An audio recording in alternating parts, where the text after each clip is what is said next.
Frequency Podcast Network. Stories that matter, podcasts that resonate. In a twist that few saw coming just months ago, the Liberal Party under Mark Carney has secured a fourth straight term, but once again, it'll be a minority government. And in another shocker, both NDP leader Jagmeet Singh and Conservative leader Pierre Poilievre lost their seats. This win comes just over 5 weeks after Carney called a snap election, barely 9 days after he was sworn in as Canada's 24th Prime Minister.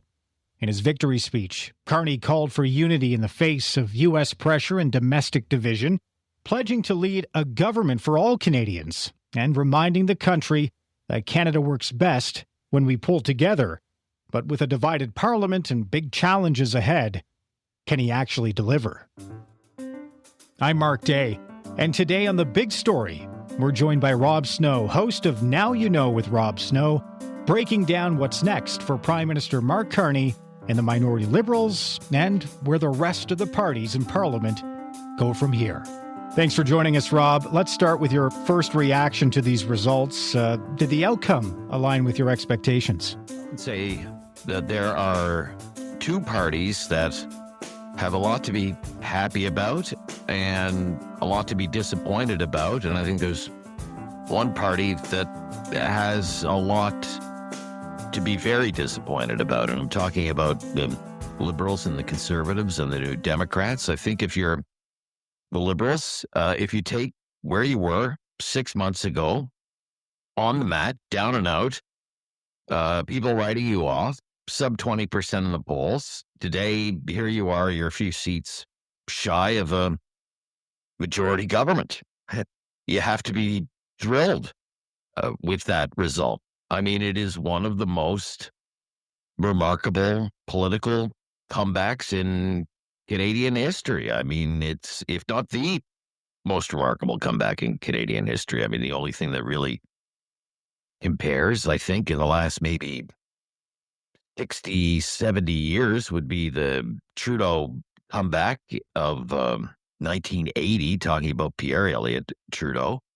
When the Liberals were defeated, Pierre Elliott Trudeau was going to resign, and it just so happened that Joe Clark's minority government fell on a budget bill unexpectedly, and they wooed Trudeau back, and lo and behold, there's the Liberal Party again with a majority government and governed for the next 4 years. I mean, this may even outrival that, just given where the Liberals were and where the Conservatives were. Now, that being said, when you look at the Conservative side, and maybe you take a longer view than just the last 37 days, you have to be disappointed because 6 months ago, you had a 25-point lead in the polls and you were on track to win a 200-plus seat majority government, something that rivaled maybe the Alberni majority governments of 84 and 88. And, you know, here you are today and you're nowhere near 200 seats. You're still the official opposition. So, of course, there has to be profound disappointment.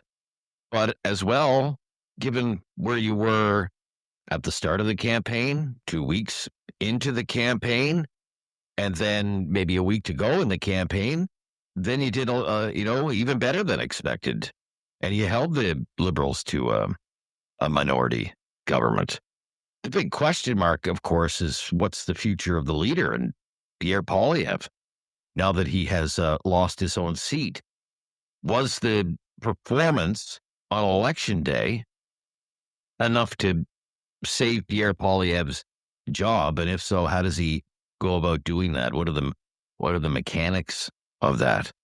So I think that's kind of my synopsis right off the top of those two parties. If you're the New Democrats, I mean, there's no other way to put it other than it's just a complete and utter disaster. I mean, nothing comes close to it. It's the worst performance ever for the New Democrats. And when you think where this party was after the 2011 Orange Wave, obviously that was kind of a one-off. Then Tom Mulcair took over the party, won 54 seats. And then was 54 seats wasn't good enough for the Democrats. then. Since then, Jagmeet Singh's New Democrats have delivered nothing like that. 24 seats, and 7. And that's the record of Jagmeet Singh's leadership of the New Democrats. He loses his own seat. A lot of veteran MPs in ridings where they should be winning, they go down in flames right along with him, and they've lost official party status, which is really tough to take. It means a lot fewer questions in the House of Commons, very little chance to be on parliamentary committees, no research budget, not much money for staff. I mean, it's a devastating, crushing night for the New Democrats and a long road back for that party. Remarkable night. I mean, the big question is, what do the Conservatives do now? I mean, compared to 2021, they actually increased the number of seats. They made some really great inroads into Ontario. The popular vote, they had more votes this time around. If Pierre Poilievre had held on to his seat, he would be the opposition leader. And we know with minority governments, there is a shelf life there, and he'd probably take another crack at it. The question now moving forward, not just for the Conservative Party, but for Pierre Poilievre, what happens next? And they're going to have to game plan some scenarios about the strategy forward. And one of the things is going to be, will people want Pierre Poilievre as the leader of the Conservative Party? Do they really feel after this performance that this is the leader who can deliver the breakout performance? When you listen to his victory speech, certainly that's the sales pitch that he is making right now, that the job is well underway, we're doing well, and all we need is more time, and the job will be finished. And we'll finish off these Liberals, and we'll bring real change to Canada. But that's going to be a hard sell for some people who don't like the style of Pierre Poilievre and the longstanding criticisms about Pierre Poilievre and his leadership style, his abrasiveness. Crass is a word that comes up from my show, who are not Conservative supporters, or people who would think about supporting the Conservatives but instead voted for Mark Carney and the Liberals in this election because they don't like the leader's style. They don't like the way Jenny Byrne, the campaign manager, who goes back to the Harper and Reform days, they don't like her style. Their demands for what I would call conservative ideological purity, the fact that they really don't suffer anything that has any kind of scent of red Toryism about it. So what is going to happen on that front? Because we've seen those rifts on full display in this campaign. The Pierre Poilievre people not getting along with the Doug Ford people in Ontario. And these are big, powerful, conservative movement people in Canada. These are major league clashes of personalities. And that's not just a one-off. You saw the same thing on display in the newspapers, on the news media. Viral video from Tim Houston, progressive conservative premier in Nova Scotia, released the very day that Pierre Poilievre is doing his one and only campaign stop. Big rally in Nova Scotia. Was that timing a pure coincidence? I don't think anything is really a coincidence in politics. And again, news reports about how Tim Houston and Pierre Poilievre were talking, and Tim Houston's people and his people weren't getting along. Can they overcome the internal divisions within Canada among parties that say they're conservative? That's a major obstacle. But maybe this performance for this leader and this party and this campaign and this election may have given them at least one more kick at the can. I think back to 2004, and The Unite the Right movement finally came to fruition with Peter MacKay and Stephen Harper agreeing to merge the Canadian Alliance and the old Progressive Conservative Party. Stephen Harper went into that election in 2004. It was probably a winnable election at the time. The Liberals were running on fumes. They were dealing with things like the sponsorship scandal and didn't win. They didn't toss Stephen Harper overboard. And 2 years later, Stephen Harper and the Conservatives were in government, albeit in a minority, and then another minority, and then their one and only majority government in 2011. The thing for Pierre Poilievre is that he lost his seat, and I hope we can talk a little bit about why he lost his seat and how that came to be, because that's a major subplot in this whole story. Chances are, I think, Pierre Poilievre is going to survive this, but he's going to have to find a way back into the House of Commons.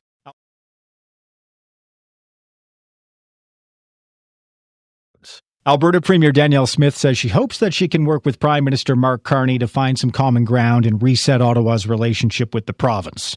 We already know about the fractured relationship she had with Justin Trudeau and the previous Liberal government. Some challenges lie ahead. We've already heard about a referendum on separation from Alberta from the rest of Canada. You host a daily talk show, and you speak to Canadians from across the country, including those who live in Calgary. What's the vibe? What are you hearing from your callers? I feel I sense a lot of anger, a lot of frustration, a lot of feelings of being ignored and taken for granted. Even I think until maybe even just a few months ago, maybe misunderstood or underestimated the number of people who are having conversations amongst themselves about their feelings about being in a united Canada, questioning about whether the Federation is really working for them. I once said on the radio, even just a few months ago, I think when it comes to the blue-blooded Wexiteers, I think you could all fit them on a Calgary transit bus, that the movement was that small. I really don't think that anymore. And the warnings from people like Preston Manning that another Liberal victory would see the Western separation movement grow unabated, which was his word. I think that's a warning that needs to be taken more seriously, I think, than really a lot of Liberals in Ottawa are taking it. I think there is this idea in Ottawa that that's just a Western rural cowboy or Republican thing. I think it's growing into being a lot more than that, and that it's people now from all walks of life in the province of Alberta, and probably not just the province of Alberta, but in Saskatchewan as well, where these feelings, according to the Angus Reid survey that was done on them, where these feelings run even hotter than they do in Alberta, probably in parts of Manitoba outside the big city, probably in parts of British Columbia outside the big city, that there really is a feeling that it is screw the West, we'll win the rest, and we'll call the shots from Ottawa.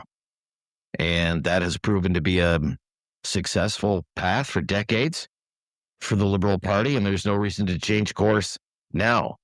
But they should take these matters seriously. And Mark Carney, Prime Minister Mark Carney, for the foreseeable future anyway, talked a lot about understanding the West, about being a person of the West. You see him all the time in his Edmonton Oilers jersey. He talks about his time spent in Edmonton as a younger man. He may want to spend more time there than maybe he planned on doing so. I think that's how he should view that. Carney has his own challenges at home. We talked about that relationship with Alberta, but there's another relationship we have to worry about, and that's with our neighbors to the south and with Donald Trump. It's going to be an interesting 4 years. How do you think Mark Carney deals with this challenge, something that we as Canadians have never had to deal with ever before? Well, I mean, this is the big challenge now for Mark Carney because he has tied so much of his political capital to being able to deal with Donald Trump. And who can deal with Donald Trump? Can his own family deal? Can the Trump family deal with Donald Trump? Can people in the White House deal with Donald Trump? Or does only Donald Trump deal with anybody? What if Donald Trump just strings Mark Carney along? We're not dealing with a rational actor in the White House. Anything could happen. And if he either can't get a deal or events that have nothing to do with Canada suddenly invade the Trump orbit, then what really is there for Carney and the Liberals for a reason to exist in government? And what if, I mean, there's so many unknowns when you kind of run as a one-off, one-issue candidate. I'm the person to deal with Trump. And not only are you not dealing with Trump, but the Canadian economy is worsening. Inflation is getting worse. Interest rates are going up and not down, and houses aren't being built, and they're not becoming more affordable. And there's been no improvement on all the other issues that the Conservatives were trying to make the campaign about, whether, crime and housing affordability and immigration and pipeline construction. I mean, these are all the risks that the Liberals are facing, who are coming in on this big nationalistic wave of emotion. But if there's no letdown on Trump in the 51st state, if there's no breakthrough on a new trade deal, it's going to be a very short honeymoon for Mark Carney and the Liberals, and they're still in a minority government. Rob Snow, appreciate your time. Thank you, Mark Dick. Good to hear from you. That was Rob Snow. He's host of Now You Know with Rob Snow, your go-to source for smart, sharp national news talk from a Canadian perspective. You can catch his show daily on 660 News Radio Calgary, 95.7 News Radio Halifax, and 570 News Radio in Kitchener, also streaming on the Seeker app and available wherever you get your podcasts. That was the big story, and you can send feedback on this episode or any other episode by emailing us at hello@thebigstorypodcast.ca or leave a voicemail at 416-935-5935. You can find us on the Seeker app or on all of your favorite podcast players. Please rate, review, follow, and share. Thanks for listening.